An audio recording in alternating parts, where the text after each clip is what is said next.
Alright, this is going to be chainsaw talk here. Just a little, talking about my chainsaws. I got a couple chainsaws. I'm not a logger by any means, but I like my chainsaws. I keep them pretty decent. The only one I don't keep decent is this, because it really doesn't deserve to be decent. Because it's not a very good saw. I mean, it cuts, so I guess I can't really say it's a terrible saw, because it runs and it cuts, and I don't have much money into it. I probably have about 15, 20 bucks into this thing. I mean, it cuts, so I guess I can't really fault it. It always starts.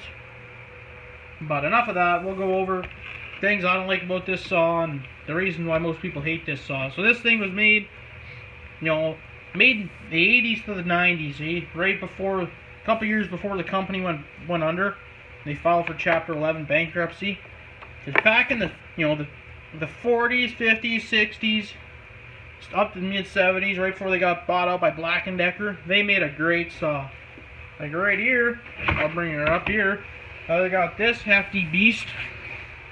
This right here, this is a 62 McCULLOCH 142. This thing is a hefty machine, but it cuts great. It's got a newer bar and chain on it. This thing's unstoppable. I love it. The only thing is it's hard on your back because it's about 22 pounds. So it gets tiring. This thing, it ain't much lighter. But this thing is 60 cc's. They tried to sort of make it real compact, except they didn't do a very good job because it's not very compact. But everything's all molded into one, so it's just a big box. It's a box with another smaller box on top and a bunch of handles and a bar and chain. Right here, obviously, you got your recoil. He's probably one of the flimsiest recoils. Like, it doesn't feel good. Mine's busted. Half the dogs are busted, so it only catches about 1/4 of the time. It's actually catching pretty good here, but the biggest problem with this one is someone dropped it. See if we can get her in the light here. Somebody dropped it and they broke a big chunk right out here. That or something blew out, I don't know, one of the two. And then they stripped all the screws holding this on, so there's basically nothing holding this on when I bought it. And then I drilled this screw out here, this small one, and I put a longer screw in here. I drilled it out and re-tapped the threads. And this one, nothing holding on. They had some wire, kind of doing a shitty job of holding it together. I don't know what they were thinking, but whatever. I paid basically nothing for this saw. I think I got about, like I said, about 20 bucks into it. But here's your fuel tank. It's kind of out in the open, and it's when you fill this right up, you can sort of leaks on your hand sometimes when you're starting it, but not a big deal. It's got a reader there, but I don't really think you can read out of it. But I'm sure when it was new, it probably worked pretty good. Over here, you got your bar oil tank. It's an automatic with a manual, auxiliary manual bar oiler, which I like this. You're cutting really shitty wood. You just crank up the oil and just let her eat. Under here, your air filter's under here. Really easy to do the air filter on. It takes a couple minutes. No chain brake. You get this guard here, real cheap guard. I wouldn't really trust this thing to do much if it kicked back. I don't really have enough power to do much though, so you're probably pretty good. Your rubber isolated handle. It's all one big handle that goes on the whole thing. Yeah, it's all flimsy, and that's all you can see in there. There's a rubber bushing up in there.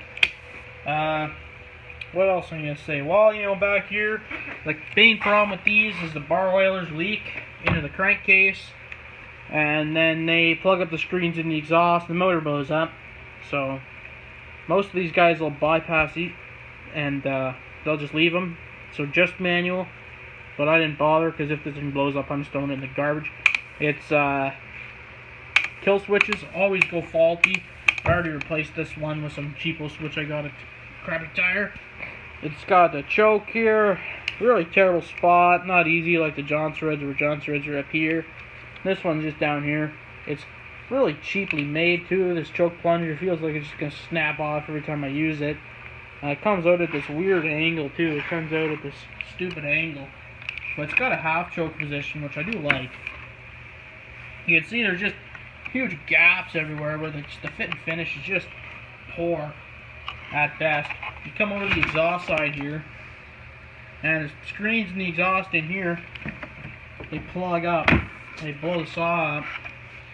blow the motor up or whatever. And right here, it's just 3/8 chain, anti-kickback.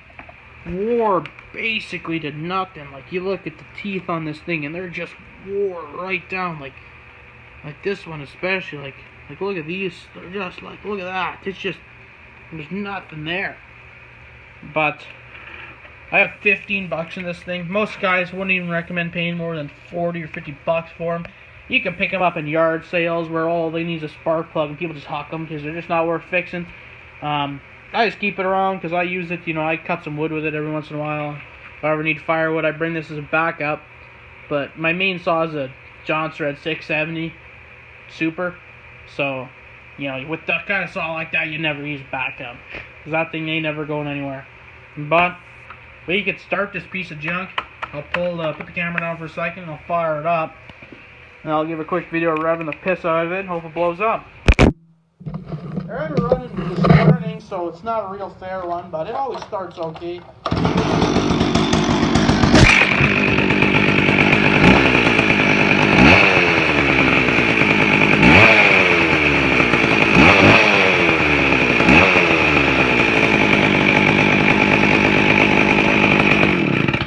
I mean, it runs okay, but like I said, they're just cheaply made saws. Real heavy, they're only a 60cc, but they're real heavy. Like, they weigh probably twice as much as a nice Johnson Red does. But I mean, like I said, you can pick them up cheap, and you can cut with them, and like they'll cut. Like, it's a saw, right? Like, it's a chainsaw. It's got one job, and it cuts wood, and that's what it's designed to do, and it still does it.